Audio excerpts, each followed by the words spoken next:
Alhamdulillahi Rabbil Alamin. Wassalatu wassalamu ala rasulihil amin Nabiyyina Muhammad ibn Abdillah wa ala alihi wa sahbihi wa man sar ala nahjihi wa ihtada bihadihi wa istanna bisunnati ila yaumiddin, amma ba'd. Sambungan pelajaran kita dalam kitab Nihayatul Alam, berakhirnya dunia ini.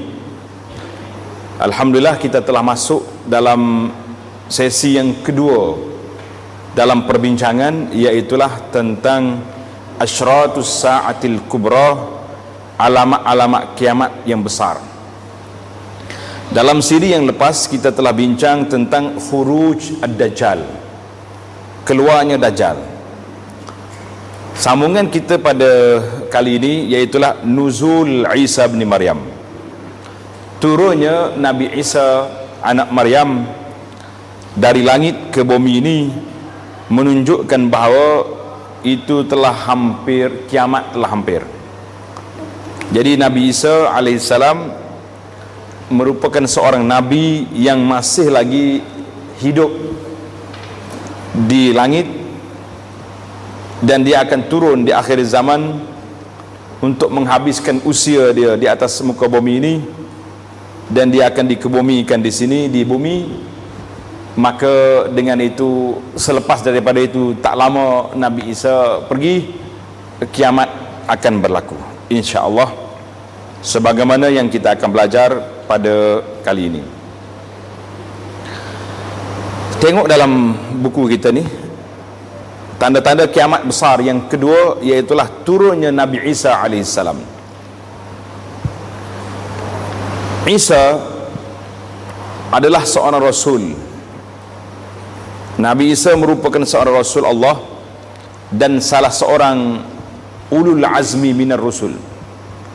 Kita belajar dalam kitab akidah kita, Nabi satu peringkat, kemudian daripada kalangan Nabi-Nabi itu dipilihnya Rasul. Dari kalangan Rasul ada lagi 5 orang Rasul yang disebut dengan nama ulul azmi. Dalam terjemahan dia, utusan yang mempunyai semangat yang kuat. Nabi-Nabi itu semangat belaka, tapi mereka ini dikira ulul azmi yang punya semangat yang kuat kerana banyak berdepan dengan kaumnya.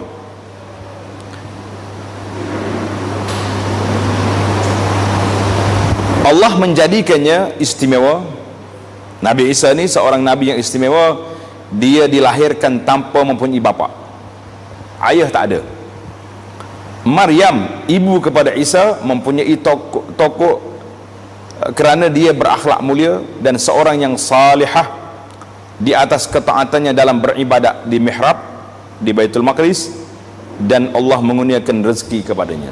Jadi banyaklah dia ni benda yang peliknya berlaku kepada mak dia sendiri, itu Maryam sendiri, itu pelik. Qala Allah Ta'ala, kullama dakhala 'alayha Zakariya al-mihrab wajada 'indaha rizqa qala ya Maryam anna laki hadha qalat huwa min 'indillah innallaha yarzuqu man yasha'u bighairi hisab. Jadi pelik. Bila Nabi Zakaria masuk ke dalam masjid, tempat yang mulia, dalam mihrab yang disediakan, dalam bilik yang disediakan untuk Maryam, maka dia tengok Maryam ni ada makanan. Makanan yang dia ada ni pelik.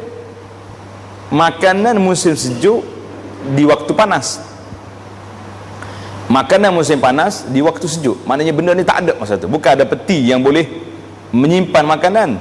Jadi bila Zakaria tanya, anna laki hadha, Maryam ambil mana ni? Qalat huwa min indillah, Allah Ta'ala yang beri pada aku. Ini satu benda yang pelik. Dia panggil karamat kepada Sayyidah Maryam. Surah Al-Imran ayat 37. Nabi Zakaria telah menyediakan tempat yang khas untuk Maryam di dalam masjid itu, yang hanya dia dibenarkan masuk. Dia beribadat kepada Allah siang dan malam. Setiap kali Nabi Zakaria masuk untuk bertemu dengannya, baginda akan mendapati buah-buahan musim panas berada di samping Maryam. semasa musim sejuk. Manakala musim buah, musim sejuk pula, semasa musim panas, bila dia tanya, Maryam kata min indillah. Tak payah duk tanya banyak. Kemudian Maryam telah menerima berita gembira dari malaikat kepada Maryam, wa iz qalatil malaikatu ya Maryam innallaha astafaki wa tahharaki wastafaki ala nisa'il alamin ya Maryam qunuti li rabbiki wasjudi warka'i ma'ar raki'in. Ingatlah wahai Muhammad sallallahu alaihi wasallam, ketika malaikat Jibril berkata, wahai Maryam, sesungguhnya Allah telah memilihmu, menyucikanmu, dan telah memilihmu beroleh kemuliaan melebihi segala wanita di dunia ini. Maryam berkata, taatlah kepada Tuhanmu. Wahai Maryam, jadi malaikat nasihat pada Maryam, kamu nak dapat tempat yang besar ini, yang mulia ini, hendaklah kamu taat kepada Tuhanmu. Sujud dan rukuklah, mengerjakan salat bersama orang-orang yang rukuk. Surah Ali Imran ayat 42 dan 43. Jadi dalam ayat ini malaikat telah beritahu kepada Maryam berita gembira. Berita gembira bahawa dia ni bukan manusia biasa, sebagaimana yang Nabi sallallahu alaihi wasallam sabda dalam hadis. Nabi mengatakan, hasbuka min nisa'i al-alamin bi arba'in. Nabi kata kepada Anas, cukup bagimu untuk mengetahui tentang kebaikan 4 orang wanita di dunia ini. Dalam dunia ini ada 4 orang wanita, iaitulah Maryam binti Imran, mak Nabi Isa; Asia, isteri Fir'aun, walaupun Fir'aun itu kafir tapi Asia hanya beriman; Khadijah binti Khuwailid, siapa? Isteri Nabi sallallahu alaihi wasallam; dan Fatimah binti Muhammad sallallahu alaihi wasallam, anak dia. Hadis ini diriwayat oleh Imam At-Tirmizi. Maknanya 4 wanita hebat dalam dunia. Kalau kita ini duk sibuk dengan first lady lah tak? First lady kita ni, orang tua orang ni, jawab ni lah first lady dalam dunia ini. 4 orang, Maryam, Aisyah, Asyah, Khadijah, dan juga Fatimah radhiyallahu anhun. Kita berpindah secara ringkas kepada kisah Maryam mengandung. Bagaimana Maryam itu mengandung? Apabila malaikat berkata kepada Maryam, memberitahunya tentang khabar gembira bahawa Allah memilihnya dan mengurniakan anugerah ke atasnya seorang anak yang berakhlak mulia, yang akan jadi seorang nabi, dihormati dan dikurniakan dengan mukjizat, dia telah dikejutkan dengan berita akan kelahiran anaknya yang tidak mempunyai ayah. Jadi bila malaikat bagi tahu, Maryam terkejut, macam mana aku nak beranak ni, tak ada bapa ni, belum kahwin. Maka malaikat menerangkan kepadanya, Allah mampu melakukan segala-galanya. Jika dia mentakdir suatu hal, dia hanya berkata kun fayakun. Tuhan kata jadi, jangan duk pelik Maryam. Maka Maryam menerima tanpa mempertikaikannya, berserah kepada Allah dan tunduk kepada perintahnya. Dia tahu ini adalah merupakan ujian yang besar baginya. Orang akan berkata-kata tentang dirinya kerana mereka tidak tahu keadaan sebenarnya. Sudah tentu mereka hanya akan melihat apa yang kelihatan nyata tanpa berfikir lagi. Sah dah. Orang akan katalah kepada Maryam ni, mu ni apalah Maryam, anak orang baik, keturunan mulia, buat mari baby tanpa bapa. Allahu Akbar. Cuba kita bayangkan bagaimana Maryam nak menghadapi suasana yang begitu gawat. Berat dia. Beliau keluar daripada bilik mihrab dia, tempat dia beribadat, untuk beberapa sebab, dan kembali menyendiri, iaitu bermaksud dia memencilkan diri di dalam suatu tempat di sebelah timur Masjid Aqsa. Ketika tiba, Allah Ta'ala hantar mari malaikat Jibril. Fattakhazat min dunihim hijaban fa arsalna ilaiha ruhana fatamassala laha basharan sawiya. Lalu kami hantarkan kepadanya ruh kami, yakni malaikat mari jumpa Maryam, kepadanya menjelma sebagai seorang laki-laki yang sempurna bentuk kejadiannya. Jadi Maryam tengok orang laki-laki Dia bukan macam budak kita sekarang ni. Budak kita sekarang ni kalau tengok laki-laki cantik mari, apa dia nak buat? Selfie. Selfie selalu tak? Budak-budak ni pelik lah kadang-kadang. Dia pergi dengar ustaz ceramah, lepas ceramah ustaz, saya nak selfie dengan ustaz. Kata mana boleh, ni alamat kiamat belakang ni, nak pergi selfie dengan ustaz pula tu. Allah Akbar. Ustaz duduk layan budak, jangan menimbulkan fitnah.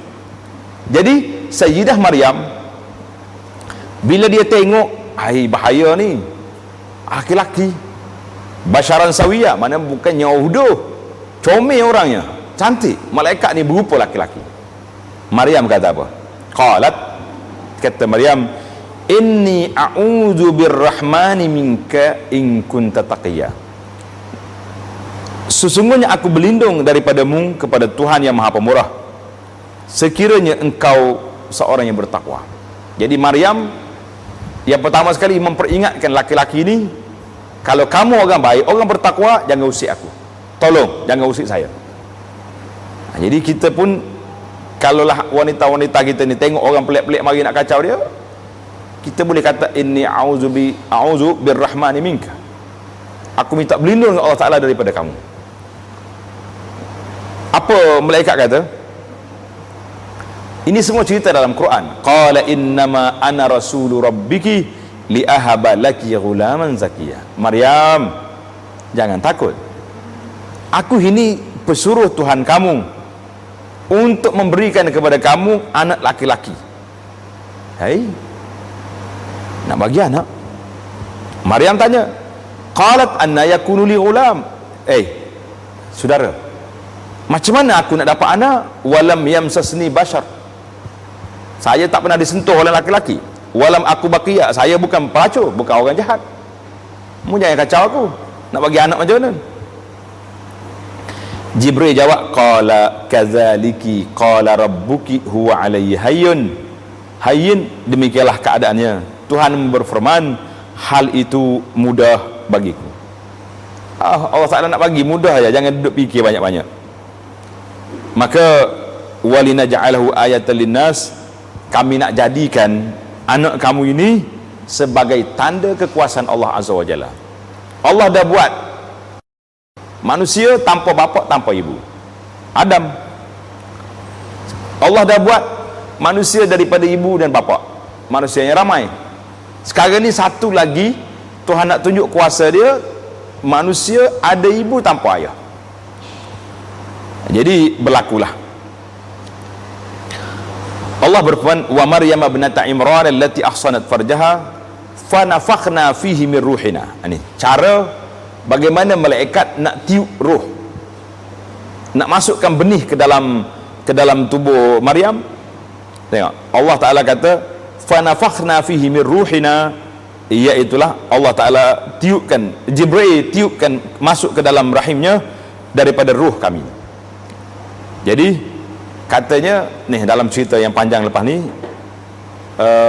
Jibril tiup daripada jahit, daripada ni tengkuk baju Maryam, dia tiup masuk terus ke dalam rahim dan dia mengandung. Bukan kata Jibril pergi tengok rahim, lah, tiup melalui baju dia. Apabila tiup masuk roh terus mengandung. Dia cerita kita ringkas je ni. Apabila Maryam hamil, dia merasa sedih yang amat sangat, dan dia tahu bahawa orang akan berkata-kata tentangnya. Mesti orang bercakap tentang aku ni, macam mana nak buat ni, kan? Maka dalam keadaan sedih, Maryam pergi duduk di bawah pokok tamar. Fa aja ahad maqad ila jiz'in nakhlati qalat. Tengok, maka bila merasa sakit untuk bersalin, Maryam pergi duduk bersandar di batang pokok tamar dan dia berkata, cuba bayangkan bagaimana rintihan Maryam pada waktu itu. Qalat ya laitani mittu qabla hadha wa kuntu nasyam mansiya. Allah, alangkah baiknya kalau aku mati sebelum ini dan aku menjadi sesuatu yang tidak bererti dan dilupakan orang. Maryam kata, kalau aku matilah senang. Itu di peringkat Maryam. Peringkat kita hari ni boleh tak boleh minta mati? tanda ni di kitab ni. Nabi kita larang daripada minta mati apabila ada bala. Tak boleh. Tak boleh. Contohnya, perempuan ni telah termengandung. Dia pergi buat benda tak baik, mengandung. Dia pun doa, ya Allah matikanlah aku dah malu ni, tak mau memalukan keluarga, tak nak jatuhkan maruah anak beranak, matilah. Ataupun kita kesempitan hidup. Orang mari duk tekan kita. Ahlu mari duk cari kita nak minta hutang. Kita pandai sangat berhutang, minta hutang. Jadi kita minta mati. Ataupun sakit yang kuat lah, sakit kritikal, sakit minta mati. Itu Nabi kita larang. Nabi kata tak benar minta mati dengan sebab bala. Bila kita boleh minta mati? Kalaulah ancaman mengganggu perjalanan hidup kita dalam bab beragama. Contohnya, kita tengok hari ni dunia tengah fitnah kuat. Orang ni dah diganggu sampai murtad. Orang ni telah dibuat gini. Ketika itu boleh kita minta mati. Ya Allah sekiranya mati itu lebih baik bagi aku dan nak jaga agama aku ni, maka matikanlah aku.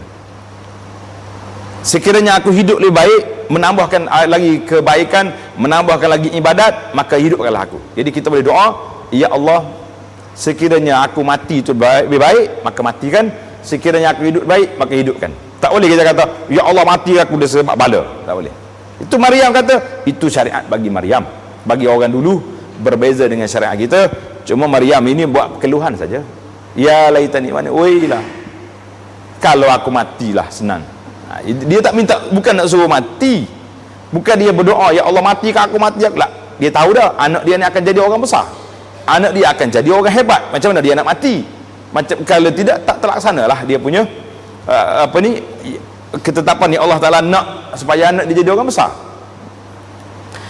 Maryam hanya mengeluh. Jadi kita kata, bagi kita hari ni tak boleh kita minta mati dengan sebab bala. Tengah duk Maryam bercakap macam ni, fanadaha min tahtiha, dia dengar suara seruan, alla tahzani qad ja'ala rabbuki tahtaki sariya. Maryam, jangan sedih, Allah Tuhanmu telah menjadikan di bawahmu sebatang anak sungai. Maryam duduk tepi pokok, tiba-tiba sungai mari ikut tepi dia. Tempat tu kering, tak ada air pun. Allahu Akbar. Kemudian Allah perintahkan, wa huzzi ilayki bi jiz'in nakhlati tusaqit alayki rutaban janiyya. Goyanglah pokok tamar. Maryam waktu tengah sakit ni, beranak, tak kuat. Tepuk pokok tamar, pap, tepuk, apa jadi? Maka supaya gugur kepadamu buah tamar yang masak. Bukan mesti tamar pun. Jadi mari masak. Jadi ayat ini menunjukkan kepada kita bahawa pada waktu itu Maryam duduk di tepi pokok apa? Pokok tamar.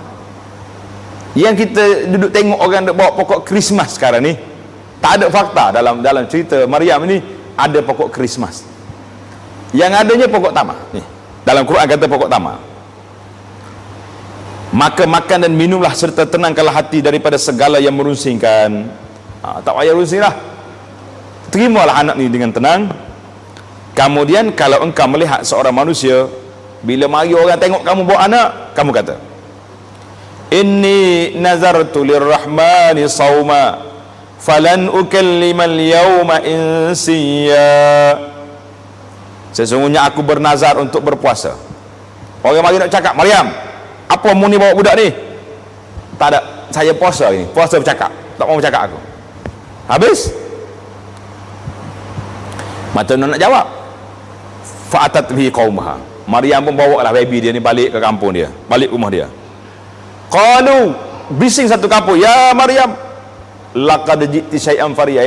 Maryam, apa ni bawa baby balik ni? Mana ayahnya? Ya ukhta Harun, ma kana abuki imra'a sau'in wa ma kanat ummuki baghiya. Adik-adik Harun, ayahmu bukan orang jahat, makmu bukan orang pelacur. Apa ni? Oh, semua pakat marah. Maryam kata apa? Aku puasa. Tak cakap puasa. Fa asyarat ilaih. Detail Quran. Maryam pun tunjuk. Aku ni. Cakap baby, cakap dengan baby. Qalu kaifa nukallimu man kana fil mahdi sabiyya. Maryam, macam mana nak bercakap dengan baby, budak kecil?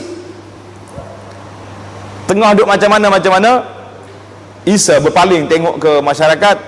Qala inni abdullah. Sudah. Hey, aku ni hamba Allah. Baby bercakap. Ataniyal kitab, Allah Ta'ala akan beri pada aku kitab. Wa ja'alani nabiyan, aku ni nabi. Wa ja'alani mubarakan aina ma kuntu, Allah Ta'ala berkatkan aku di mana aku berada. Wa awsani bis salati waz zakati ma dumtu hayya, aku kena salat, keluar zakat selama aku hidup. Maryam Nabi Isa kata, ini Abdullah, aku ni hamba Allah. Puan-puan tu terlalu panik. Tadi nak marah sangat ke Maryam, kononnya Maryam ni bawa baby tanpa bapa. Orang kata ini Abdullah, dia salah dengar, dia kata ini Ibnullah, aku ni anak Tuhan. Daripada pakak marah ke Maryam, semua pakak sembah. Dia kata bukan ni anak Tuhan ni pula. Sudah. Jadi timbullah dua golongan yang melampau dalam dunia ini, iaitulah melampaunya golongan Kristian yang menjadikan Isa sebagai Tuhan, golongan yang melampau dari kalangan Yahudi yang mengatakan Isa anak zina. Maka lahir kita sebagai Ahlus Sunnah ini, orang yang Islam, umat Muhammad sallallahu alaihi wasallam ini, kita kata apa? Kita kata Isa Abdullahi wa Rasuluhu, Nabi Isa hamba Allah dan Rasulnya.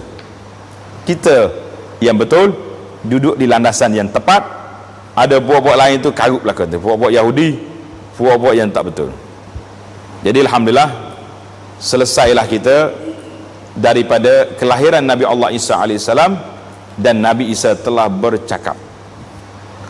Baiklah, panjanglah tuan-tuan baca dalam muka surat 329 itu, bagaimana Nabi Isa berdakwah kepada dia. Dalam baby, dalam buayan, dah berdakwah. Aku ni Nabi, aku ni berkat, Allah suruh aku solat, Allah tu suruh aku keluarkan zakat. Allahu Akbar. Tengok kemudian apa jadi para jemaah sekalian. Nabi Isa telah membaca sifat Nabi SAW ada dalam kitab Injil. Tengok muka surat 331. Nabi Isa bagi tahu, alladzina yattabi'una ar-rasulan nabiyyal ummiyal ladzi yajidunahu maktuban 'indahum fit Taurati wal Injil. Tengok, Nabi Isa telah beritahu kepada umat dia bahawa umat Nabi ummi, Nabi yang akhir zaman, yang tak membaca tak menulis itu, pengikut-pengikut dia siapa? Iaitulah tercatat dalam sifat-sifatnya dalam Taurat dan Injil di sisi mereka. Jadi sifat-sifat kita ni, umat Muhammad sallallahu alaihi wasallam ni, umat yang baik ini, umat yang akan menyuruh manusia melakukan ma'ruf dan melarang daripada mungkar, menghalalkan benda-benda baik, mengharamkan benda-benda yang tak baik, ila akhiril ayat. Jadi habislah Nabi Isa. Baik, kita pindah kepada tajuk Isa diangkat ke langit.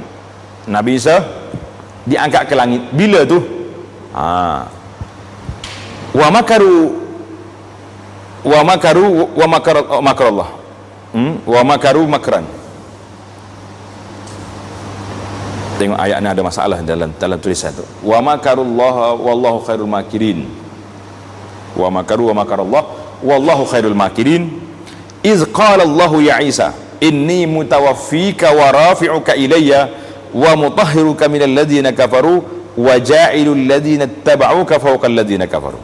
Jadi bila pengikut-pengikut Nabi Isa nak marah dengan dia, apa jadi? Mereka kepung rumah Nabi Isa nak bunuh dia. Ketika itulah Allah Subhanahu Wa Taala, Allah telah menyebut bahawa dia mengangkat Nabi Isa ke langit selepas menidurkannya, dan dia telah menyelamatkan beliau dari orang-orang yang ingin memudaratkannya dari golongan Yahudi. Puak Yahudi mari nak serang rumah Nabi Isa AS, Allah Ta'ala angkat Nabi Isa. Jadi Nabi Isa ni diangkat oleh Allah Ta'ala ke langit dalam keadaan hidup. Cuma gubernur tersebut telah merintah supaya Isa disalib. Jadi bila dia kepung masuk, Isa dah angkat. Salah seorang daripada kumpulan yang masuk itu telah berupa wajah. Dia jadi macam orang tengok dia, dia kata ni Isa. Maka ditangkapnya orang tu, ditangkapnya dan disalib. Bukan Nabi Isa. Ada yang mengatakan orang ni nama Yahuza dan lain-lain lagi lah. Cerita dalam kitab kita ni tak sebut nama. Maka yang ditangkap, yang dibunuh itu bukan Nabi Isa AS, iaitulah orang yang masuk dalam rumah dia, bertukar, orang tengok dia jadi rupa Nabi Isa. Kita berpindah pula kepada nama Nabi Isa ni, tasmiyatu Isa bil Masih. Kenapa Nabi Isa disebut Al-Masih? Dalam siri yang lepas, dalam bab Dajjal disebut dengan nama Al-Masih Ad-Dajjal. Jadi ada dua Masih, Masih Dajjal dengan Masih Al-Isa. Tengok istilah dia ni, penjelasan di sini. Perkataan Al-Masih mungkin maksud dari perkataan masaha, dengan mana menyapu, orang yang menyapu. Atau mungkin dengan maksud yang mamsuh, yang disapu. Jadi Nabi Isa ni digelar Al-Masih kenapa? Disebabkan kebolehannya dalam masih. Dia, cara dia masaha, dia gosok orang, gosok dengan masih itu mana gosok, menyapu. Dia tidak menyapu atau menyentuh sesiapa yang punya kecacatan, dan dia boleh menyembuhkannya. Jadi bila orang mari, contohnya orang buta mari jumpa Nabi Isa, Nabi Isa sapu mata dia, cerah balik.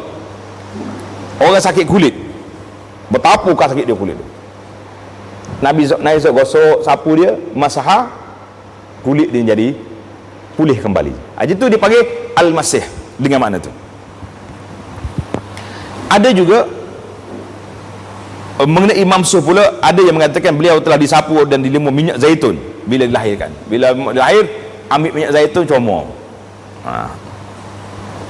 Ia dikatakan kerana Zakaria, Nabi Zakaria menyapu atau melumur beliau. Dikatakan kerana beliau menyapu bumi ini. Menyapu ini maksudnya dia boleh berjalan atau pergi ke mana-mana, mengembara seluruh dunia. Sapu, masaha. Dia dikatakan kerana tapak kakinya tidak mempunyai lekuk. Tapak kaki dia sama macam orang lain, tapak kaki tu lekuk bawah, dia sama. Ia dikatakan kerana Al-Masih adalah seorang yang berkata benar, huwa siddiq.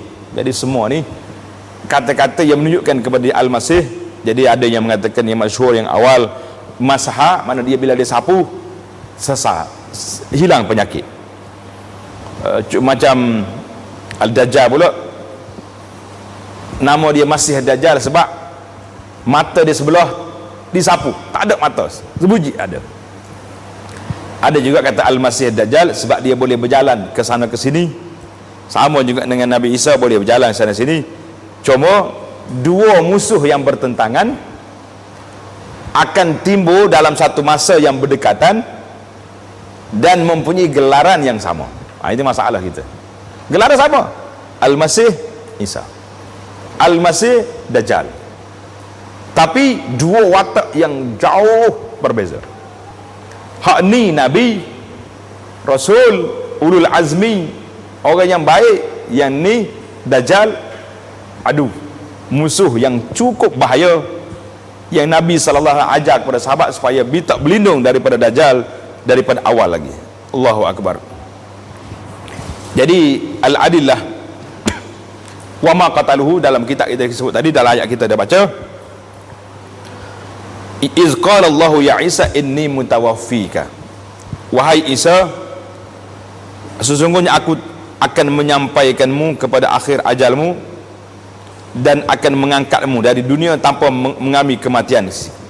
Allah sebut dalam Quran, inni mutawaffika wa rafi'uka, jadi aku akan mati lepas pada kamu hidup dan aku akan angkat kamu. Ini dalil bukti yang menunjukkan bahawa Allah Subhanahu wa taala tidurkan Nabi Isa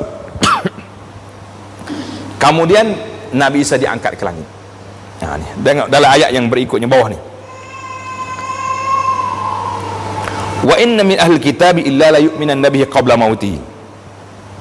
Ahlul kitab, orang-orang Kristian, akan beriman dengan Nabi Isa bila dia turun nanti.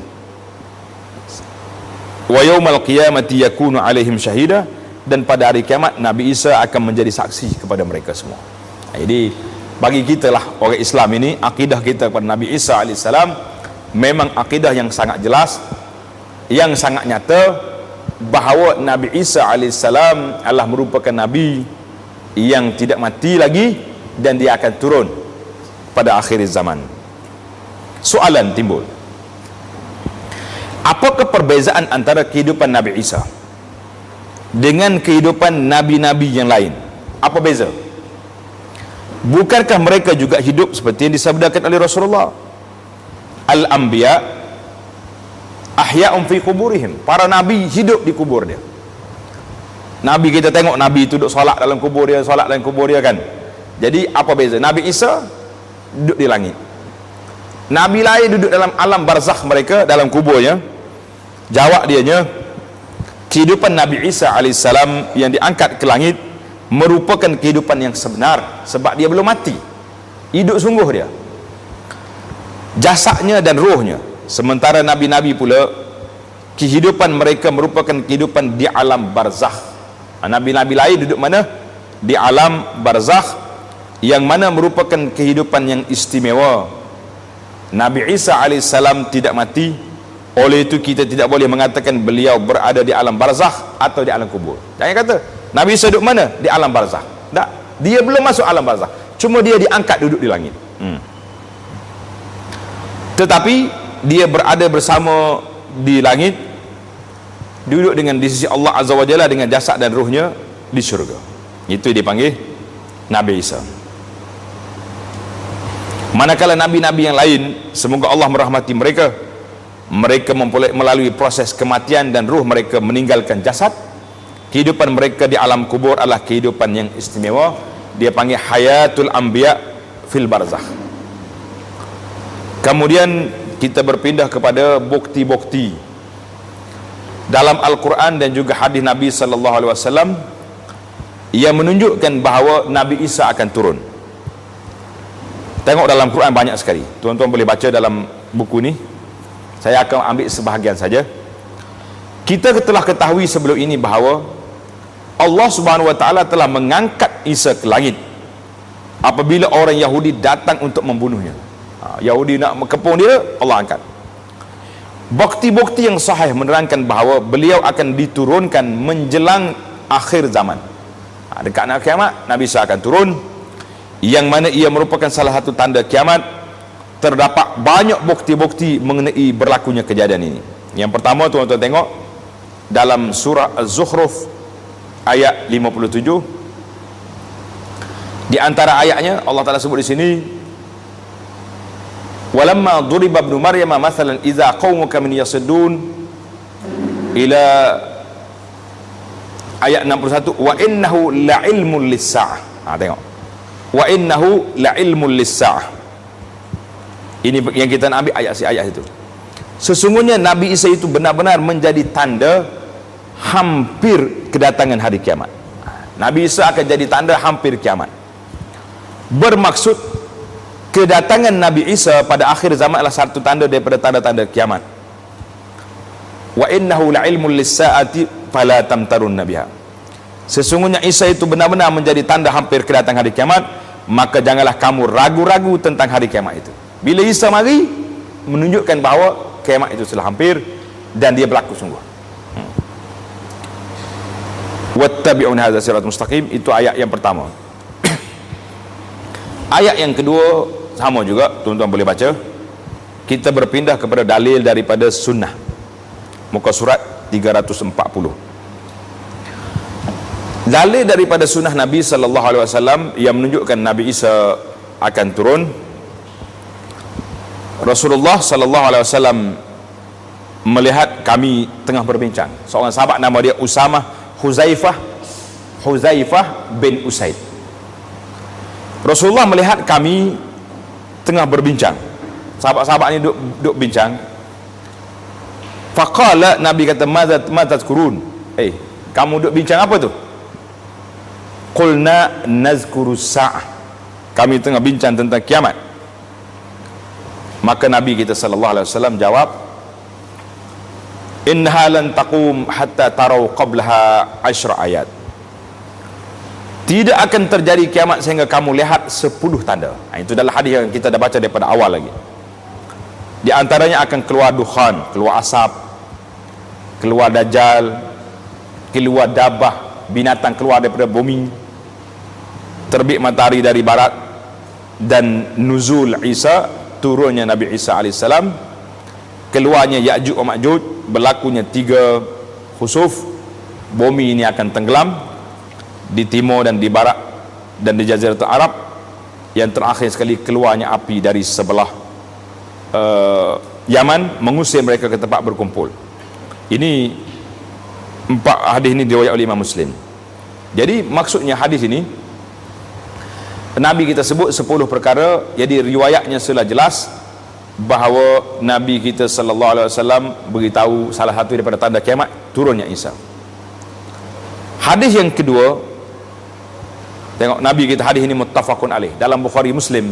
Nabi kata wallazi nafsi biyadihi la yushikan an yanzila fikum ibnu Maryam hakaman adla. Tengok terjemahan, demi diriku berada di tangannya, sesungguhnya ibnu Maryam, siapa dia? Isa, hampir akan turun di tengah-tengah kamu sebagai pemimpin yang adil. Jadi Isa mari akan mengembalikan keadilan, maka dia akan menghancurkan salib. Semua salib-salib palang-palang hadut buat atas gereja atau apa sih akan dipatahkan oleh Nabi Isa, dan membunuh babi. Sekarang ni babi banyak sekali. Kita nak makan benda apa takut dah. Makan kek, ada orang kata bahaya ni, kena hati-hati, ada babi. Apa saja dalam ubat-ubatan ada babi. Mari Nabi Isa baru selesai masalah ni, Isa akan bunuh babi, yaqtul khinzir,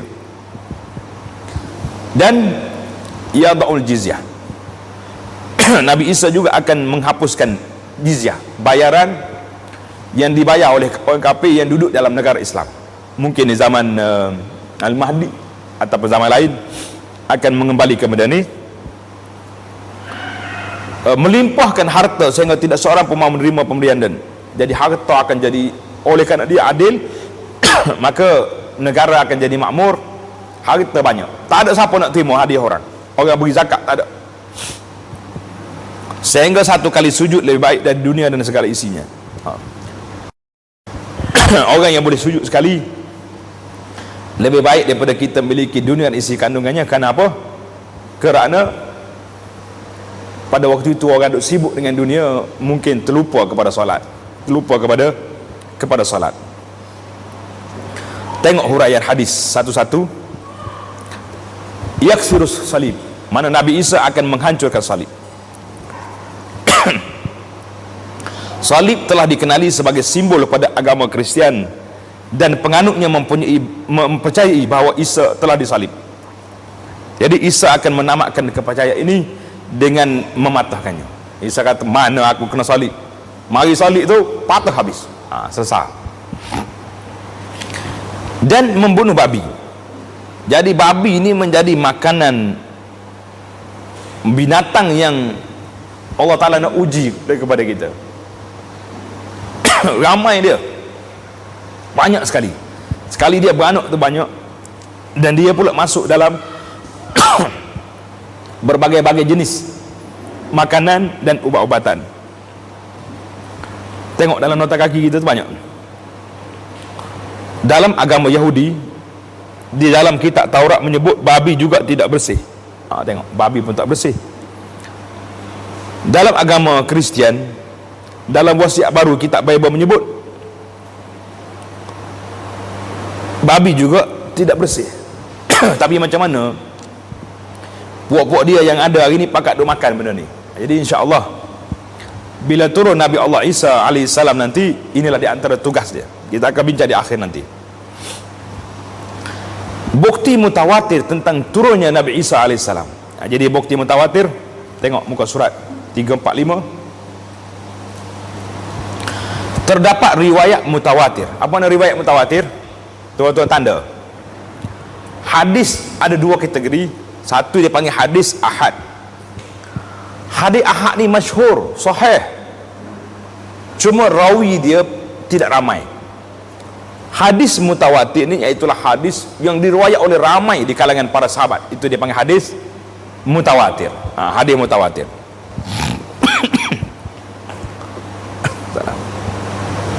Jadi hadis mutawatir ini hadis yang diriwayat oleh ramai.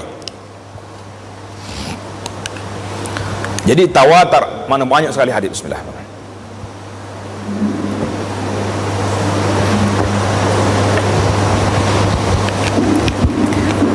Jadi hadis mutawatir maknanya banyak riwayat-riwayat tentang kisah turunnya Nabi Isa. Ia telah disebut oleh Imam Ahmad, Imam Abdul Hasan Al-Ash'ari, At-Tabari, Ibnu Katsir, dan banyak lagi lah.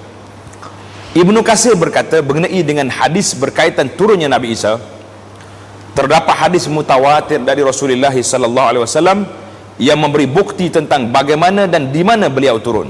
Jadi jelas pada kita dari sudut kesabitan, kesahihan sandaran kita sudah kuat bahawa dalam Quran Tuhan sebut, dalam hadis juga disebut. Timbul lagi soalan, bilakah Isa akan turun? Nabi Isa nak turun bila?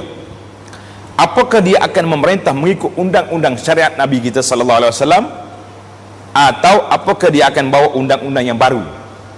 Kan dia Nabi, dia akan bawa hak baru ke, ataupun sebagai meneruskan apa yang dibawa oleh Nabi sallallahu alaihi wasallam? Jawapannya, Al-Imam As-Safarini berkata tentang turunnya Nabi Isa alaihissalam di akhir zaman nanti, semua umat, ajma'atil ummah, sebulat suara bersetuju bahawa Nabi Isa akan turun, dan tiada siapa yang membangkang mengenainya. Ia hanya dinafikan oleh ahli falsafah dan golongan-golongan malahidah, puak-puak yang tak percaya kepada Tuhan, yang mana pendapat mereka tidak memberikan apa-apa kesan kepada ijma' ulama. Ijma'nya bagi semua umat Islam ialah Nabi Isa akan turun dan memerintah menurut syariat Muhammad sallallahu alaihi wasallam, dan dia tidak akan membawa undang-undangnya sendiri apabila dia kembali. Jadi jelaslah kepada kita, Nabi Isa alaihissalam bila dia turun nanti apa nak buat? Dia akan meneruskan perjuangan Nabi kita Muhammad sallallahu alaihi wasallam. Jadi dia tak buat undang-undang baru. Sebab kitab dia, Injil, telah selesai, telah dimansuhkan undang-undangnya oleh Al-Quran. Jadi tak perlu lagi dia bawa bagi kitab Injil dia, karena kitab itu telah dimansuhkan undang-undangnya. Kita pindah kepada tajuk lain pula. Apakah Nabi Isa dianggap tergolongan dari umat Muhammad sallallahu alaihi wasallam? Sebab dia takrif, definisi sahabat Nabi ini apa dia? Orang yang hidup bertemu dengan Nabi dan beriman dengan, maka jadi sahabat. Apakah Nabi Isa ini dianggap sebagai sahabat? Jawab dianya, Isa adalah salah seorang Nabi dan Rasul Rasul Allah, dan mempunyai status tinggi di sisi Allah.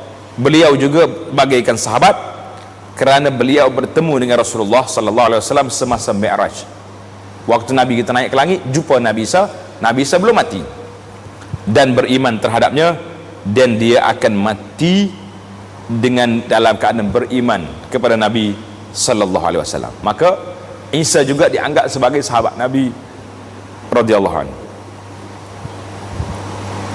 Jadi dalam hadis Mi'raj yang kita dah tahu kan, hadis Mi'raj itu Nabi kita jumpa dengan naik ke langit, dibawa oleh Jibril alaihissalam. Maka Nabi tanya, siapa dia kamu? Dia kata, Muhammad. Kamu dah diutuskan dan lantik jadi Rasul? Dah. Ya, na'am. Maka apabila malaikat buka pintu, faiza Yahya, dia jumpa dengan Nabi Yahya dan Isa. Jadi pertemuan dia dengan Nabi Isa pada malam itu mengisbatkan bahawa dia jadi sahabat Nabi, sebab dia bertemu dalam keadaan dia masih hidup. Adapun orang-orang Kristian, kepercayaan mereka tentang turunnya Nabi Isa, apa dia kata? Orang Kristian percaya bahawa Isa adalah anak Tuhan. Ta'ala Allahu amma yaqulu zalimuna uluwan kabira. Dan Allah berada lebih tinggi dari itu. mereka percaya bahawa Isa telah dibunuh. Jadi bagi orang Nasara tak ada lagi dah, tak ada lagi Nabi Isa, tak boleh turun lagi sebab dia sudah dibunuh dan disalib oleh pokok Yahudi pada waktu itu. Maka kita mengatakan ini akidah yang sesat, inilah akidah yang batil, yang tak boleh diterima, kerana mereka menganggap Isa anak Tuhan. Yang benarnya Isa itu bashar, manusia, anak Maryam. Mereka beriktikad Yahudi telah mensalibkan Nabi Isa dan telah membunuhnya. Ini juga batil. Yang sahihnya Nabi Isa selamat, berada di langit. Dan Nabi Isa, mereka beriktikad bahawa Nabi Isa selepas daripada disalib 3 hari diangkat ke langit. Mati dulu, salib, angkat ke langit. Kita mengatakan ini batil. Bahkan Nabi Isa diangkat dalam keadaan dia hidup, tak ada kena-mengena.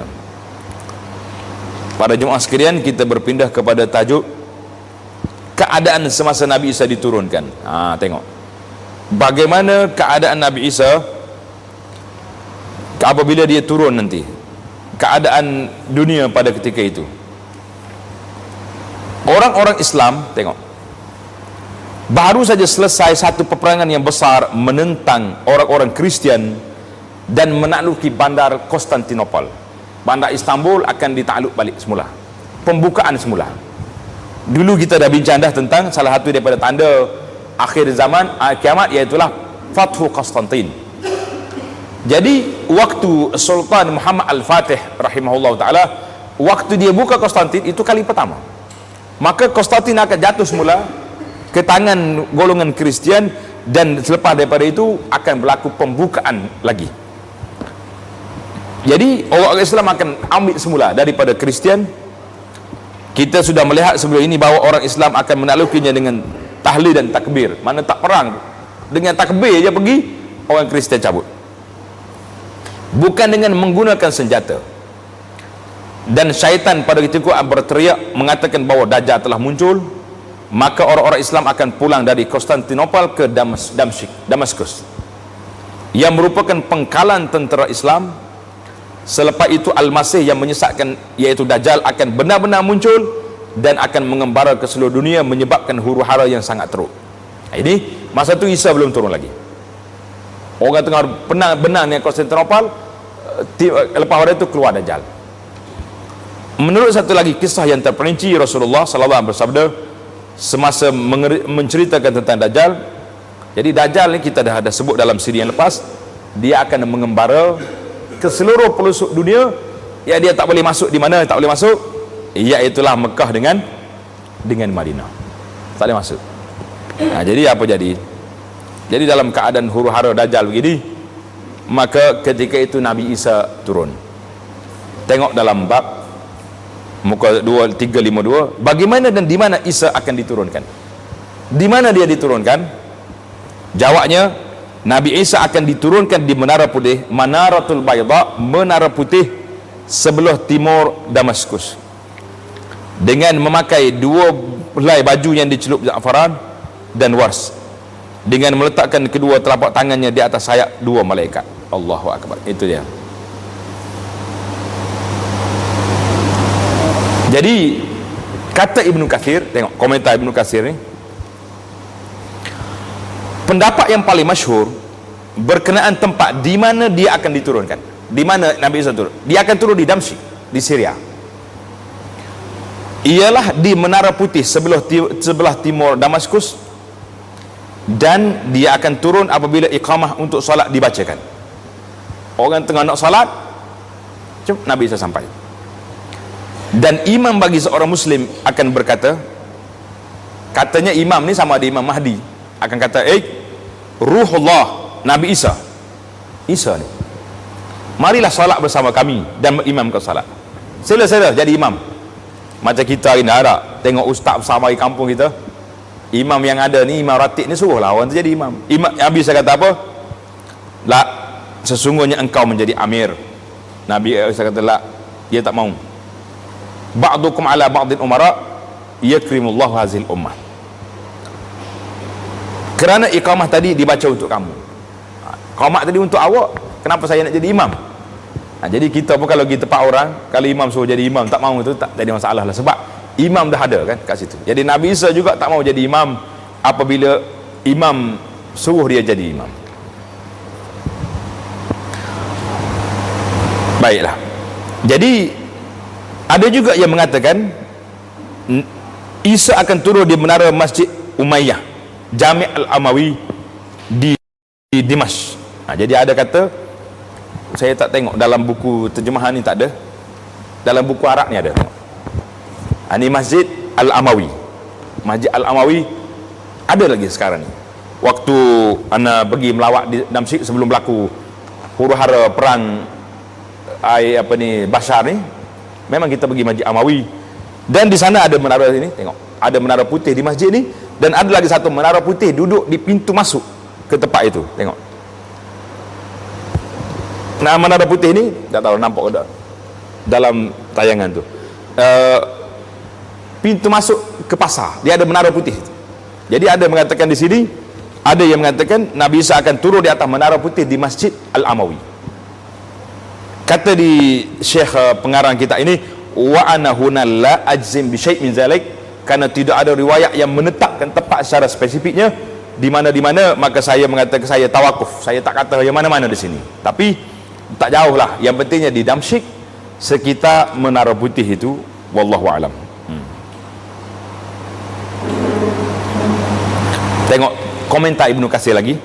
Menurut riwayat lain pula dia akan berkata, sungguhnya sebagai mereka menjadi amir bagi Ibnu Katsir berkata, menara itu telah dibina semula semasa zaman kita ini, zaman dia tahun 741 Hijrah dari batu putih.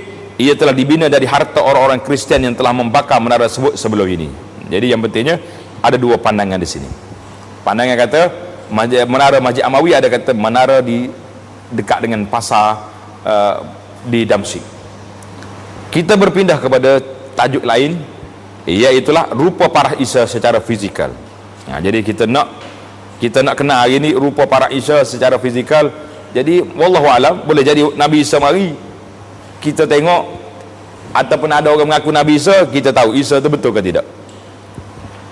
Rasulullah sallallahu alaihi wasallam menggambarkan Isa dan menegaskan keadaan semasa dia diturunkan, supaya perkara ini menjadi lebih jelas dan tidak menyebabkan sebarang kekeliruan. Nabi Isa merupakan lelaki berketinggian sederhana, tidak tinggi dan juga tidak terlalu rendah. Jadi kalau mari orang kenik, kata aku Isa, bohong kamu ni. Nabi Isa ni orang yang cantik, tinggi. Yang kedua, warna kulitnya putih kemerah-merahan. Orang putih dia. Kalau mari negro mengaku jadi Nabi Isa, karut itu. Yang ketiga, dadanya bidang, nampak hebat, seorang panglima hero. Rambutnya lurus bagaikan kepalanya basah dengan air yang menitis apabila ia tidak basah sama sekali. Mana rambut dia tercomel, orang panggil ekar. Orang yang sangat seiras dengannya ialah Urwah bin Mas'ud As-Saqafi. Nabi kita gambarkan rupa Nabi Isa ni kepada Urwah bin Mas'ud. Urwah bin Mas'ud zaman sahabat. Wallahu a'lam. Jadi tengoklah rupa yang Isa ni rupa yang cantik, sifat dia pun kita boleh tahulah. Kalau mari duduk mengaku pelik-pelik itu bukan Nabi Isa lah tu. Allahu akbar. Sifat-sifatnya ada di sini, tuan-tuan boleh baca.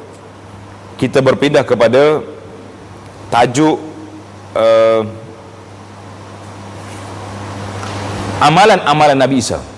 Tindakan Nabi Isa, apa yang akan terjadi semasa zamannya, apa Nabi Isa nak buat selepas Isa turun dan membunuh Dajjal. Tengok, kita ingatkan dalam cerita Dajjal dulu. Bila Dajjal mari, dia kepung. Ketika itu Nabi Isa AS mari dan dia akan bunuh Dajjal. Keadaan orang-orang Muslim akan menjadi stabil. Dan Dajjal mati dah, selesai masalah. Isa mempunyai beberapa tugas khas yang perlu dilaksanakannya, dan beberapa perkara akan berlaku semasa zamannya. Tanda ringkas ini. Yang pertama, Nabi Isa akan memerintah menurut syariat Islam, dan seluruh umat akan taat kepada undang-undang Islam. Dia akan menamatkan semua agama yang sesat. Jadi tuan-tuan yang berjuang untuk melaksanakan undang-undang hudud dalam syariat Islam ini, jangan putus asa, ianya akan terlaksana di zaman Nabi Isa AS. Jangan kata, tak ada hudud. Ada. Hari ini tertangguh sebab tak boleh laksanakan lagi. karena dunia dikuasai oleh orang-orang yang tidak percaya kepada undang-undang Islam. Yang kedua, Abu Hurairah radhiyallahu anhu meriwayatkan bahawa Rasulullah sallallahu bersabda, demi zat yang telah mencipta diriku dengan kuasaannya, akan turun Isa anak Maryam dari kalangan kamu dan menjadi pemimpin yang adil. Apa dia nak buat? Dia akan menghancurkan salib, macam hadis tadi ya, membunuh babi dan menghapuskan jizyah. Jadi tak ada lagi cukai-cukai, tak ada lagi. Pada waktu itu tuan-tuan jangan bimbang, GST pun tak ada lah. Hari ni tapi kena tunggu Nabi Isa mari dulu lah, ataupun macam mana kita nak buat, nak hapuskan cukai yang sangat membebankan rakyat ni. Berat kita ni. Masuk kedai kopi, kedai kampung, nasi apa dia panggil, nasi kukus, harga RM3 kena GST juga. Itu dimasuki oleh semua orang kampung. Driver-driver taksi, penarik beca pun masuk situ pakai GST juga. Kalau masuk restoran besar-besar, dekat Starbucks ke apa-apa, restoran-restoran yang besar-besar tu kena GST, patut tak? Ini yang kampung pun kena juga ni. Lari tajuk. Kita balik ke cerita. Nabi Isa akan hapuskan jizyah, tak ada lagi pada waktu itu. Yang ketiga, nama Allah akan menjadi agung. Agama Yahudi dan Kristian akan terbukti salah, dan jizyah akan, mana tak ada lagi agama satu je, iaitu agama Islam saja ada.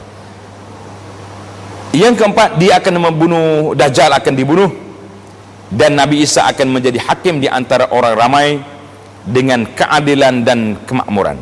Nah, jadi Nabi Isa akan menjadi adil sebagaimana dalam hadis yang panjang di sini. Tengok yang seterusnya, yang keberapa dah? Yang keenam, menyebarkan kemakmuran dan keamanan. Tak ada lagi orang kelahi-kelahi, tak ada lagi. Ketika itu kalau ada lagi WhatsApp, internet ni masih lagi berjalan, tak ada lagi orang sebar gelaran-gelaran yang jahat-jahat kepada kawan sendiri, tak ada lagi. Tuduh-tuduhan tak ada lagi. Tak pening kepala dah kita dah. Dan zahab akan hilang, kekuasaan Quraisy akan tak ada lagi dah. Maknanya kekuasaan Quraisy akan tak ada lagi. Pada waktu itu dunia akan jadi aman. Tengok, kemarahan dan hasad dengki tidak akan ada lagi. Kemarahan, orang tak ada kelahi dengan siapa-siapa. Kedamaian dari peperangan dan pergaduhan sudah aman sejahtera. Tengok dalam hadis yang panjang ini. Nih, peperangan akan tamat dan orang Quraisy tidak akan berkuasa lagi. Bumi akan mengeluarkan cahayanya, menumbuhkan tanaman-tanaman sebagaimana zaman Nabi Adam dulu, sehingga sekumpulan manusia berkumpul mengelilingi segugu anggur. Setangkar anggur tu boleh makan berapa orang, dan sebiji buah delima cukup mengenyangkan. Katanya buah delima besar dia tu boleh buat payung. Allahu akbar, besar mana tak tahu. Berapa orang boleh makan delima? Seekor lembu jantan akan dijual untuk sejumlah wang, dan seekor kuda akan jual dengan harga yang beberapa dirham. Mana tak ada harga mana. Katanya hayawan-hayawan berbisa pun tak kacau orang dah. Tengok dalam gambaran ini gambaran je. Pada waktu itu budak-budak ni tak naik basikal lagi dah. Dia nak pergi sekolah, dia panggil singa ke, pergi hantar aku sekolah. Singa bawa dia, tengok. Main game tak ada lagi dah, dia main dengan ular, tengok. Ni bukan ahli sihir. Itu gambaran lah, menunjukkan bahawa pada waktu itu Allah Subhanahu Wa Taala berikan keamanan, manusia dalam keadaan damai dan tenang. Peperangan sudah tidak ada. Jadi taraf kedudukan mereka yang bersama Nabi Isa alaihi salatu wassalam, ada dua golongan umat. Ada golongan yang beriman dengan Nabi Isa, dan ada golongan pasukan yang ikut Nabi Isa pada waktu itu. Tengok, ada dua umat yang mana Allah akan mengharamkan mereka dari api neraka. Pasukan yang akan menakluki India, dan pasukan yang akan bersama Isa bin Maryam. Cuba timbul lagi hikmah, kenapa Nabi Isa turun? Nabi lain tak mari, Nabi Isa je diturunkan di akhir zaman ni. Kenapa? Tengok ni, hikmah ni cantik. Anda mungkin ingin tahu mengapa Isa dan bukan Nabi lain telah dipilih untuk turun ke bumi di akhir zaman. Terdapat banyak pendapat. Jadi teori-teori pendapat tu banyak. Ada yang mengatakan, tengok nombor satu, untuk nak menolak dakwaan Yahudi yang mengatakan Nabi Isa telah dibunuh. Bohong kamu, tak ada. Jadi yang kedua, inilah pendapat yang pertama tadi, pendapat nak menolak pandangan Yahudi yang mengatakan mereka bunuh Isa. Ini pandangan yang dipilih oleh Ibnu Hajar dan mengatakan pendapat yang kuat ni. Yang kedua, Nabi Isa jumpa dalam kitab Injil tentang kelebihan Nabi umat Muhammad sallallahu alaihi wasallam. Maka dia berdoa supaya Allah jadikan dia ni termasuk di kalangan umat Muhammad. Ini pandangan yang kedua. Yang ketiga, turunnya Nabi Isa alaihissalam ke bumi untuk menunjukkan bahawa Nabi Isa telah menghampiri ajalnya dan dia akan dibumikan di bumi sebagai seorang manusia. Dia kena kebumikan di atas bumi. Yang keempat, turunnya Nabi Isa untuk mendustakan dakwaan Kristian yang mengatakan Isa anak Tuhan dan dia telah disalib. Jadi yang kelima, yang terakhir, di antara Nabi Isa dengan Nabi kita sallallahu alaihi wasallam mempunyai ikatan yang kuat, ikatan yang kuat. Kerana itulah Nabi kita sebut, ana aulan nas bi Isa bin Maryam, aku orang yang paling utama dengan Nabi Isa, dan tidak ada, kerana di antara kami berdua tak ada lagi Nabi di celah tu. Ini hubungan Nabi Isa yang penting sekali. Yang pertama, kata Ibnu Hajar. Dan pernah ada riwayat, berapa lamakah Nabi Isa duduk di atas bumi? Berapa lama Nabi Isa tinggal di atas muka bumi? Jawabnya, Isa akan hidup selama 40 tahun. Nabi Isa akan hidup selama 40 tahun. Kemudian Nabi Isa wafat dan disolatkan ke atasnya orang Islam. Allahu Akbar. Jadi timbul lagi soalan, di manakah Nabi Isa akan dikebumikan? Tak tulis dalam kitab ni. Waktu ana tulis buku sejarah Madinah, kalau tuan-tuan baca dalam buku sejarah Madinah tu ada rumah Nabi sekarang, rumah Nabi, kubur dia sekarang ni adalah merupakan rumah Sayyidah Aisyah, kubur rumah Aisyah. Waktu Nabi wafat, dikebumikan di tempat dia mati, dia wafat. Itu dia panggil, para Nabi dikebumikan di mana tempat dia wafat. Maka digalinya kubur Nabi dalam rumah Aisyah.